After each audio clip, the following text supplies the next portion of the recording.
بسم اللہ الرحمن الرحیم۔ عالم جو ہے وہ بجمیع اجزائہ محدث، اس کی دلیل کی طرف اشارہ کرتے ہوئے کہا تھا اذ ہوا آیان و آراز۔ عالم جو ہے وہ اپنے تمام اجزاء سمیت دو قسموں کی جانب منقسم، عین اور عرض، عین اور عرض۔ یہاں تک جو ہے وہ آیان کے بارے میں کچھ تفصیلات بیان ہوئی۔ یہاں سے عرض کا بیان کرتے ہیں مصنف رحمہ اللہ تعالیٰ نے فرمایا والعرض ما لا یقوم بذاتہ۔ عرض وہ ممکن ہے، عرض وہ ممکن ہے جو بذات ہی قائم نہ ہو۔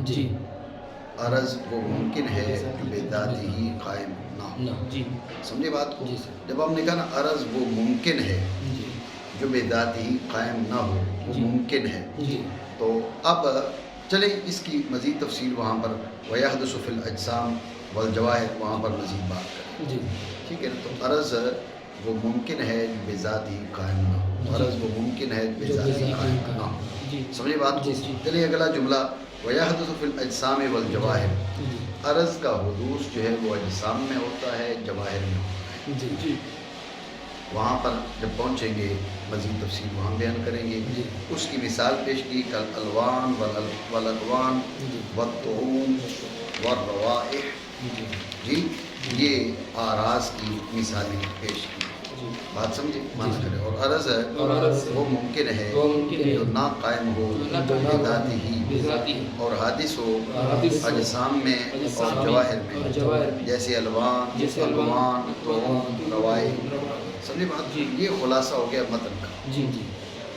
اب آئیے شرح کی اغراض کی جانب۔ کہا والعرض ما لا یقوم بذاتہ، والعرض ما لا یقوم بذاتہ۔ عرض وہ ممکن ہے جو قائم بذات ہی نہ ہو۔ اس پہ آپ غور کریے، یہ ہے قضیہ ثالبہ۔ قضیہ ثالبہ کا صدق دو صورتوں میں ہوتا ہے۔ نمبر ایک موضوع ہو، معمول کی موضوع سے سلب ہو۔ نمبر دو موضوع ہی نہ ہو، زید ہو کھڑا نہ ہو تو زید لیس بقائم سچا، ٹھیک ہے نا؟ زید ہی نہ ہو جب بھی زید لیس بقائم سچا، ایسا نہیں کیا؟ آپ سمجھ رہے ہو نا؟ قضیہ موجبہ جو ہے اس کے صدق کے لیے ثبوت موضوع ضروری ہے۔ ہماری ابتدائی کتب منطق میں اس کا بیان آ جاتا ہے۔ شرح تہذیب وغیرہ تہذیب میں ہے، پھر شرح تہذیب میں اس کی تفصیل بیان کی۔ بات سمجھے؟ تو قضیہ موجبہ کے صدق کے لیے ثبوت موضوع ضروری ہے۔ قضیہ ثالبہ کے صدق کے لیے ثبوت موضوع ضروری نہیں ہے۔ تو قضیہ موجبہ ایک صورت میں صادق آتا ہے، موضوع ہو اور معمول کا موضوع کے لیے ثبوت ہو۔ نمبر ایک ثبوت موضوع، نمبر دو ثبوت معمول للموضوع۔ یہ دونوں باتیں پائی جاتی ہیں تو قضیہ موجبہ صادق ہے۔ ان میں سے کسی ایک کی نفی کر دو تو قضیہ موجبہ صادق نہیں آتا رہتا، برخلاف کس کے؟ قضیہ ثالبہ کے۔ قضیہ ثالبہ کے صدق کی دو صورتیں ہیں، نمبر ایک موضوع ہو، معمول کی موضوع سے سلب ہو، قضیہ ثالبہ صادق۔ نمبر دو موضوع ہی مسلوب ہو، موضوع ہی منفی ہو، تو اب بھی کیا؟ قضیہ ثالبہ صادق۔ بات سمجھے؟ یہ کئی بار میں نے کئی مقامات پر تمہیں یہ بات بتائی ہے، مثال بھی آپ کو دی ہے کہ زید ہو اور کھڑا نہ ہو تو زید لیس بقائم میں سچا، زید ہی نہ ہو تو جب بھی زید لیس بقائم میں سچا۔ اتنی بات سمجھے؟ جب یہ بات آپ کے ذہن میں آ گئی، اب ماتن رحمہ اللہ تعالیٰ نے فرمایا کہ العرض ما لا یقوم بذاتہ، جو قائم بذات ہی نہ ہو، اس کے صدق کی دو صورتیں۔ نمبر ایک وہ امور موجودہ سے ہو لیکن قائم بذات ہی نہ ہو، اب بھی کہا جائے گا کہ ما لا یقوم بذاتہ، سمجھے؟ وہ ہو ہی نہیں، سالبہ ہے نا، سالبہ ہے، ہو ہی نہیں، اس کا وجود ہی نہ ہو، اب بھی کہا جا سکتا ہے کہ ما لا یقوم بذاتہ۔ بات سمجھے؟ تو احتمال دو ہے نہیں ہے، لیکن ذہن میں رکھیں جس کا وجود ہی نہیں ہے، جو ہے ہی نہیں، اس پہ عرض کا اطلاق نہیں ہوگا، کیونکہ جوہر اور عرض جو ہے، عین اور عرض، یہ موجودات کی قسم بیان کی جا رہی ہے، معدومات کی قسم بیان نہیں کی جا رہی۔ تو ما لا یقوم بذاتہ اس موجود پر بھی صادق ہے کہ جو قائم بے ذات ہی نہ ہو، اور معدوم پر بھی صادق ہے حالانکہ معدوم عرض نہیں ہے۔ بات سمجھے؟ تو یہ چونکہ یہ اعتراض لازم آ رہا تھا کہ آپ کی تعریف جو ہے وہ دخول غیر سے معنی نہیں ہے، اس کا جواب دیتے ہوئے شارح رحمہ اللہ تعالیٰ نے فرمایا بل بغیرہ، بل بغیرہ، یعنی قائم بے ذات ہی نہ ہو کا مطلب یہ نہیں ہے کہ سرے سے قائم ہی نہ ہو، یہ بھی تو ہو سکتا ہے، سرے سے قائم ہی نہ ہو، نہیں، قائم ہو، بے ذات ہی نہ ہو، بغیر ہی ہو۔ اب ذہن میں رکھنا معدوم پر یہ تعریف صادق نہیں آئی، بات سمجھے نہیں؟ دوبارہ سمجھے خلاصہ گفتگو۔ مصنف رحمہ اللہ تعالیٰ نے متن کا خلاصہ ہو گیا۔ مصنف رحمہ اللہ تعالیٰ نے فرمایا العرض ما لا یقوم بذاتہ، اس پر ایک اعتراض ہے۔ اعتراض کی پہلے اجمالی تقریر یہ ہے کہ تعریف دخول غیر سے معنی نہیں ہے۔ تفصیل اس اجمال کی یہ ہے کہ قضیہ سالبہ دو صورتوں میں صادق آتا ہے۔ نمبر ایک، معمول موضوع کا ثبوت ہو، معمول کی موضوع سے سلب ہو۔ نمبر دو، موضوع ہی مسلوب ہو، موضوع ہی منفی ہو۔ ان دونوں صورتوں میں قضیہ سالبہ صادق۔ تو ما لا یقوم بذاتہ، اس میں دو احتمال۔ نمبر ایک، وہ ہو امور موجودہ سے لیکن قائم بذاتہ ہی نہ ہو۔ نمبر دو، وہ سرے سے امر وجودی ہی نہ ہو، امور موجودہ سے ہی نہ ہو۔ سمجھے بات کو؟ وہ امور موجودہ سے ہی نہ ہو تو اب بھی اس پر صادق آتے کہ ما لا یقوم بذاتہ۔ سمجھے بات کو؟ مطلب وہ سرے سے قائم ہی نہیں ہے نا، جب سرے سے قائم ہی نہیں ہے تو اب بھی لا یقوم بذاتہ، قائم ہو لیکن بذاتہ قائم نہ ہو اب بھی لا یقوم بذاتہ۔ تو یہاں پر دو احتمال ہیں، ذہن میں رکھیں۔ جو امر عدمی ہے، جو معدومات ہیں، ان کو تو آراز نہیں کہا جاتا کیونکہ یہاں پر بات ہو رہی موجودات کی۔ سمجھے بات کو؟ یہ اعتراض اس کا جواب دیتے ہوئے شارح رحمہ اللہ تعالیٰ نے فرمایا بل بغیرہ، یعنی یہاں پر لا یقوم بذاتہ کا مطلب یہ نہیں ہے کہ سرے سے قائم ہی نہ ہو۔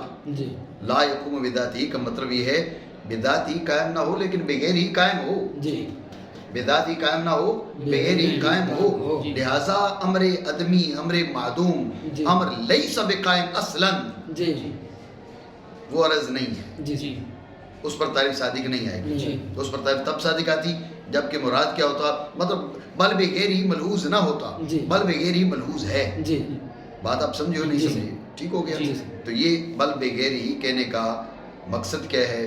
اس اعتراض کا جواب ہے کہ بھئی یہ تعریف دخول غیر سے معنی نہیں ہے، تو اس کا جواب یہ کہ نہیں، یہاں پر مراد ہے کہ قائم بغیر ہی ہو۔ بات سمجھے؟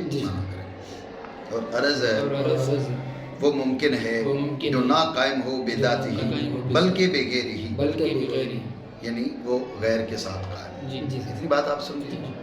غور کریں کہ اب یہ قیام بالغیر، اس کا مطلب کیا ہے؟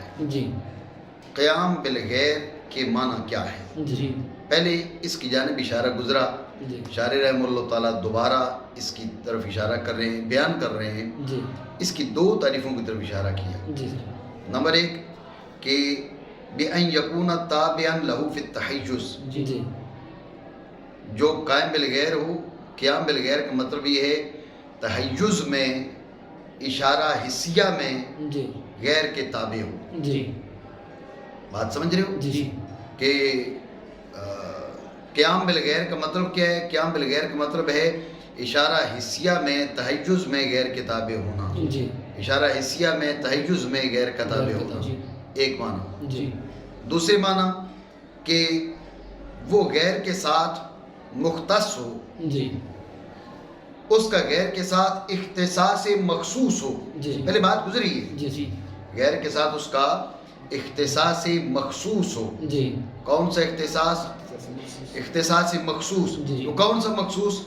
بھئی جس میں جو ناعت کا منعوت کے ساتھ ہوتا ہے، پہلے بات ہو چکی ہے، وہ اختصاص جو ناعت کا منعوت کے ساتھ ہوتا ہے۔ یہ دو تعریفیں بیان کرتے ہیں، دوبارہ سمجھیں توجہ کے ساتھ۔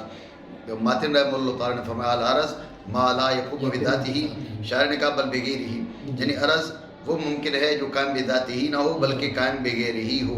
عرض وہ ممکن ہے جو قائم بذاتہ ہی نہ ہو بلکہ قائم بغیر ہی ہو۔ یہ عرض کی تعریف ہو گئی۔ یہ قیام بالغیر کا مطلب کیا ہے؟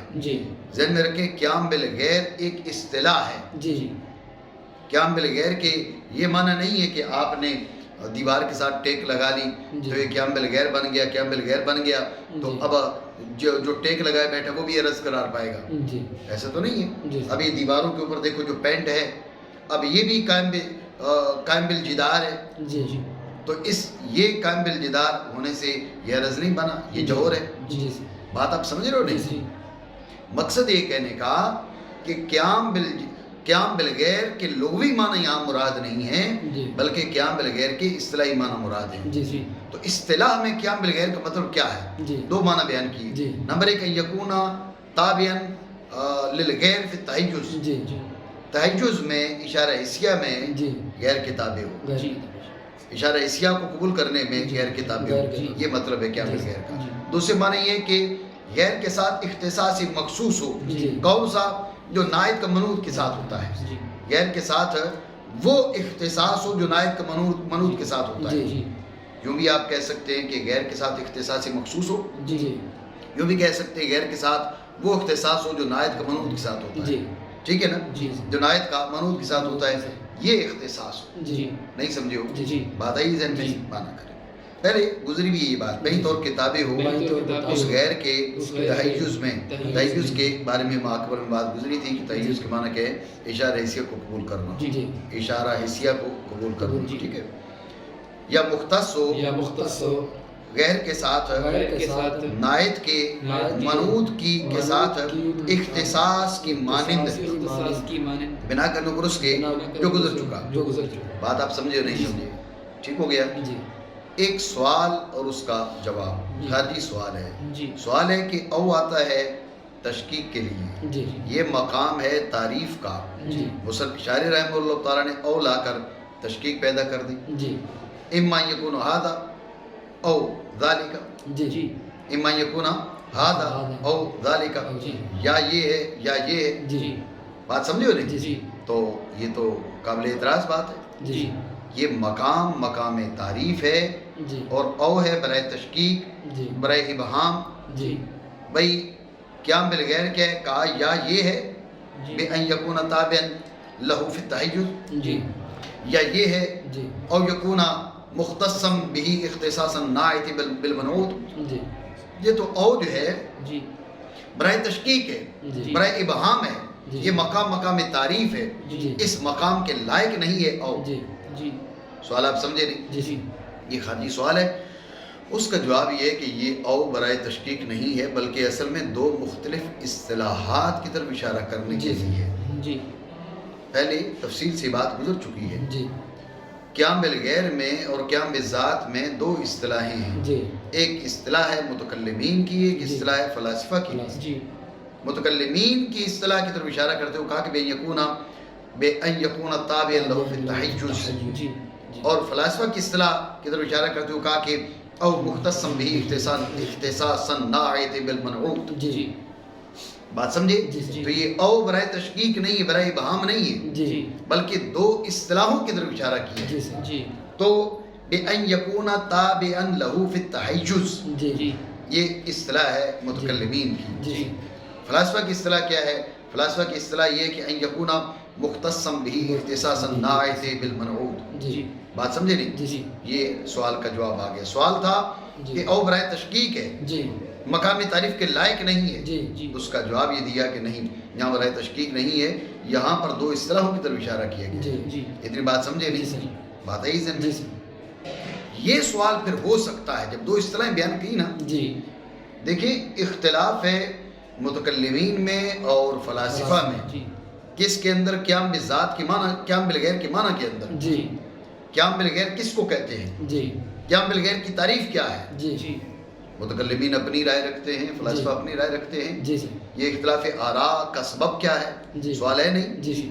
تو اصل میں بات سمجھیں کہ جو فلاسفہ ہیں وہ عرض کی وہ تعریف کر رہے ہیں، قیام بالغیر کی وہ تعریف کر رہے ہیں جو آراز اجسام کو بھی شامل ہو، وہ صفات باری عز اسمہ کو بھی شامل ہو، اور صفات مجردات کو بھی شامل ہو. سمجھے بات کو؟ جو آراز اجسام کو بھی شامل ہو، صفات باری عز اسمہ کو بھی شامل ہو، اور صفات مجردات کو بھی شامل ہو. سمجھے بات کو؟ ان تینوں قسموں کو شامل ہو جو فلاسفہ ہیں وہ تعریف کر رہے ہیں جی برخلاف کس کے؟ متکلمین کے. متکلمین صفات باری تعالیٰ کو آراز کہتے نہیں. جی جی سمجھے؟ اس لیے وہ عرض ہے نہیں، تعریف ایسی نہیں کریں گے کہ جو اس کو شامل ہو. مجردات کے انکاری ہیں جمہور متکلمین. جمہور متکلمین مجردات کے انکاری ہیں. جب مجردات کے انکاری ہیں تو ذہن میں رکھیں کہ اب وہ مجردات کی صفات کو شامل کیوں کریں گے؟ جب وہ مجردات کے انکاری ہیں تو اب پھر وہی امور رہ گئے جو قائم ہیں بالاجسام بالجواہر الفردہ. یہ بات سمجھے؟ جب یہ بات آپ کے ذہن میں آ گئی، اب جسم ہو یا جوہر فرد ہو وہ اس کے لیے تحیز ثابت ہے. جب تحیز ثابت ہے اس لیے جو متکلمین ہیں وہ تعریف کیا کرتے ہیں؟ بِأَن يَكُونَ تَابِعًا لَهُ فِي التَّحَيُّزِ. سمجھے بات کو؟ اور یہ صرف یہ صفات اجسام، آراز اجسام، آراز جوار فردہ ان کو شامل ہوگی.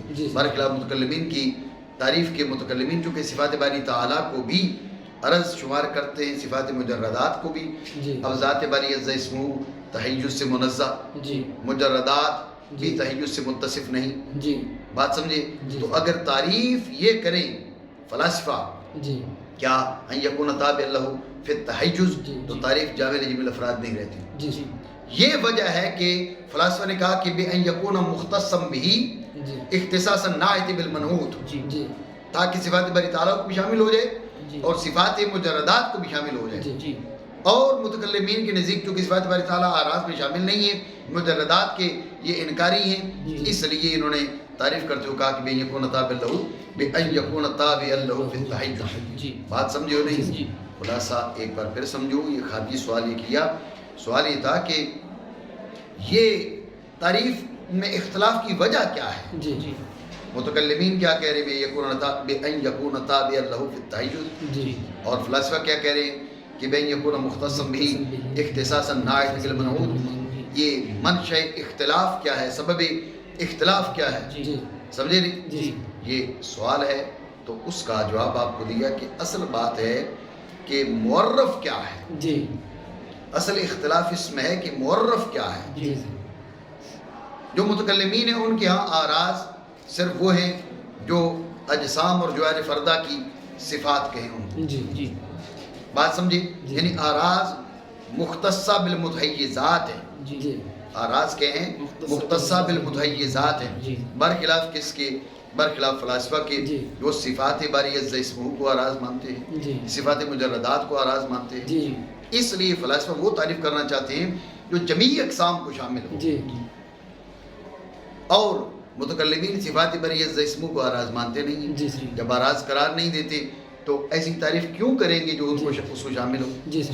اور مجردات کے خود انکاری ہیں متکلمین. جمہور متکلمین مجردات کے انکاری ہیں. جب مجردات کے انکاری ہیں تو پھر ان کی صفات کو کہاں سے مانیں گے اور صفات کو شامل تعریف کیوں کریں گے؟ اس لیے آراز ان کے نزدیک مختص بالمتحیزات ہیں. اور تحیز کے جسم کے لیے ثابت ہے، جوہر فرد کے لیے ثابت ہے. یہ وجہ ہے کہ جو متکلمین ہیں وہ تعریف کرتے ہیں کہ بِأَن یکون تابعا لہ فی التحیز. سمجھے؟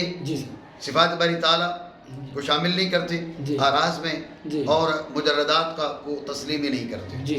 رہی بات متکلمین فلاسفہ کی، چونکہ فلاسفہ اب یہ تعریف نہیں کر سکتے نا جو یہ تعریف کریں گے تو تحیز نہ ذات باری تعالیٰ کے لیے ثابت، نہ مجردات کے لیے یہ ثابت مانتے ہیں. جب نہ مجردات کے لیے نہ ذات باری عز اسمہ کے لیے اب تعریف یہ کرتے بِأَن یکون تابعا لہ فی التحیز، تو تعریف ہے جامع لجمیع الافراد نہ رہتی. اس لیے فلاسفہ نے تعریف تبدیل کر دی بِأَن یکون مختصا بہ اختصاصا ناعت بالمنعوت. بات آپ سمجھے نہیں؟ بات ہے ہی ذہن میں. یہ وجہ ہے تعریف میں اختلاف. اتنی بات سمجھے؟ اب یہ سمجھیں کہ بعض حضرات نے ایک اور تعریف بھی کی ہے. وہ کیا تعریف کی ہے؟ کس کی؟ قیام بالغیر کی. بات قیام بالغیر کی ہو رہی ہے. قیام بالغیر کی، قیام بالغیر کے ایک معنی یہ بیان کیے گئے کہ لا یمکن تعقلہ بدون المحل. ما لا یمکن تعقلہ بدون المحل، یعنی اللہ یمکن تعقلہ بدون المحل. قیام بالغیر یہ ہے کہ اس کا تعقل بغیر محل کے ممکن نہ ہو. جی. قیام بالغیر کیا ہے؟ اس کا تعقل بغیر محل کے ممکن نہ ہو. اس کا تعقل بغیر محل کے ممکن نہ ہو. اس کا تعقل بغیر محل کے ممکن نہ ہو. یہ کیا ہے کہا یہ قیام بالغیر ہے. جی. توجہ ہے. جی. شارح رحمہ اللہ تعالیٰ فرما رہی وام ہے. جی. یہ کیا ہے؟ وام. یہ کیا ہے؟ وام. کیوں وام ہے؟ جی جی. یہ سوال ہے نا بھائی کیوں وام ہے؟ ہم جو بات کرتے تم اس کو وام قرار دے دیتے ہو. جی. وہ جو مرضی ہمارے ساتھ تم پہ جاؤ. جی. یہ سمجھنے کے لیے پہلے تمہید سمجھیں. جی. یہی تمہید یہ ہے کہ غور کریں. جی. اس میں اختلاف ہے فلاسفہ اور متکلمین کے بیچ جی. کہ موجودات کی کتنی قسمیں ہیں. جی. جو فلاسفہ ہیں وہ کہتے ہیں 10 قسمیں ہیں جی. جنہیں یہ مقولات عشر سے تعبیر کرتے ہیں. جی. جی. فلاسفہ کیا کہتے ہیں کہ موجودات کی 10 قسمیں. یہ وام کی تقریر کے لیے میں تمہید بیان کر رہا ہوں. بات ذہن میں رکھنا. جی. ٹھیک ہے. فلاسفہ کہتے ہیں موجودات کی 10 قسمیں ہیں جی. جنہیں یہ مقولات عشر کے ساتھ تعبیر کرتے ہیں. جی. بات سمجھے. جی. غور کرنا کہ ان میں سے ایک جوہر ہے اور باقی آراز ہے. جی. جی. ایک مقولہ ایک جنسیالی جوہر ہے. جی. 9 جو ہے وہ آراز ہیں. جی. کم، کیف، عین، متا، جی. وضع، ملک، فعل. جی. فعل کہا گیا بھائی فعل پڑھے اس کو. مشہور فعل ہے جی. کہ فعل پڑھے بفتح الفا پڑھے. جی. فعل، انفعال. جی. جی. اور کیا کیا رہ گیا؟ ملک، وضع. جی. بات ہے ذہن میں. تو یہ ہوگی 10 کیا مقولے. 9 آراز ایک جوہر. جی. 9 آراز ایک جوہر. جی. بات سمجھے نہیں. 10 مقولے ہو گئے، 10 اجناس عالیہ ہو گئی. فلاسفہ کے نزدیک موجودات کی 10 قسمیں ہیں. جی. جی. برخلاف کس کے؟ برخلاف متکلمین کے. جی. متکلمین کہتے ہیں کہ جو موجودات ہیں ان کی 22 قسمیں ہیں. جی. ان میں سے ایک ہو گیا جوہر. جی. باقی ساری آراز ہیں. جی. ایک جوہر ہے، باقی ساری آراز ہیں. اقوان، جی. الوان، جی. اصوات، جی. طعوم، جی. روائے. جی. جی. اور اعتماد. جی. اعتماد، جی. حرارت، جی. برودت، جی. یبوست، جی. رطوبت، جی. تالیف، جی. حیات. جی. جی. آلام جی. اور قدرت، ارادہ، جی. کراہت، جی. شہوت، جی. نفرت، اعتقاد، ظن، نظر. جی. سمجھے. جی. یہ 21 گنے میں نے، یہ ہے آراز. جی. جی. اور 22واں کیا ہے اس کے ساتھ؟ وہ ہے جوہر. جی. تو یہ بات ذہن میں رکھیں. یہ جو مقولات عشر مشہور ہیں یہ کس کی رائے ہے؟ یہ رائے ہے فلاسفہ کی. جی. جو متکلمین ہیں وہ کہتے ہیں موجودات 22 ہیں جی. جن میں سے ایک جوہر ہے. جی. 21 آراز ہیں جو میں نے آپ کو بتایا ہے. جی. جی. بات سمجھے. جی. جو فلاسفہ کہتے ہیں کہ ایک جوہر ہے اور 9 عرضیں ہیں. جی. 9 آراز ہیں. جی. ان میں سے کم اور کیف کو ہٹا دیں. جی. کم اور کیف کو ہٹا دیں. جی. یہ دونوں ہٹ گئے. جی. باقی کتنے رہ گئے؟ 7. جی. سمجھے. عین، متا، جی. وضع، ملک، فعل، جی. انفعال، اضافت. جی. سمجھے. جی. یہ 7، ان 7 کو کہا جاتا ہے آراز نسبیہ. جی. یہ بھی ذہن میں رکھنا کہ ان میں سے متکلمین عین کو مانتے ہیں، باقی کو نہیں مانتے. جی. یہ تمہید ہے. جی. اس تمہید کے بعد اس وام کی تقریر کیا ہے؟ جی. اس وام کی تقریر یہ غور کرو، یہ جو کہا نا ما لا یمکن تعقلہ بدون المحل، یہ آراز نسبیہ کی تعریف ہے. جی. جی. کس کی؟ آراز نسبیہ کی. جی. وہ نیری 7 ہے. جی. جب آراز نسبیہ کل 7 ہیں تو اب اگر آپ عرض کی تعریف یہ کرتے ہیں کہ ما لا یمکن تعقلہ بدون المحل، تو ذہن میں رکھیں اب یہ تعریف جامع جمیل افراد نہیں رہتی. جی. یہ وام ہے. جی. جی. نہیں سمجھو بات کو. جی. بات ہے ہی ذہن میں. جی. تو خلاصہ گفتگو کیا ہے؟ کہا کہ دوبارہ سمجھے بھائی، ایک تعریف یہ بھی کی گئی کہ ما لا یمکن تعقل بدون المحل، جی جی عرض کیا ہے جس کا تعقل بغیر محل کے ممکن نہ ہو، یا قیام بالغیر یہ ہے کہ جس کا تعقل بغیر محل کے نہ ہو، جی جس کا تعقل بغیر محل کے ممکن نہ ہو۔ جی شاعر رحمہ اللہ تعالیٰ نے فرمایا یہ وہم ہے۔ جی بھائی وہم کیوں ہے؟ جی اس وہم سے پہلے میں نے آپ کو تمہید بتائی۔ جی تمہید کا خلاصہ یہ ہے کہ موجودات کی 10 قسمیں ہیں، جی فلاسفہ کے نزدیک، اور 22 قسمیں ہیں متکلمین کے نزدیک۔ بات ہے ذہن میں؟ جی وہ ساری میں نے تمہیں گن کے بتائی ہیں۔ جی جو فلاسفہ کہتے ہیں وہ کہتے ہیں 1 جوہر 9 عرضیں، جی اور متکلمین کہتے ہیں 1 جوہر 21 عرضیں۔ جی جی 1 جوہر 21 عرضیں۔ جی جو فلاسفہ کے نزدیک 1 جوہر اور 9 عرضیں ہیں، ان 9 میں سے 7 آراز کو آراز نسبیہ کہا جاتا ہے۔ جی جی 7 آراز کو آراز نسبیہ کہا جاتا ہے۔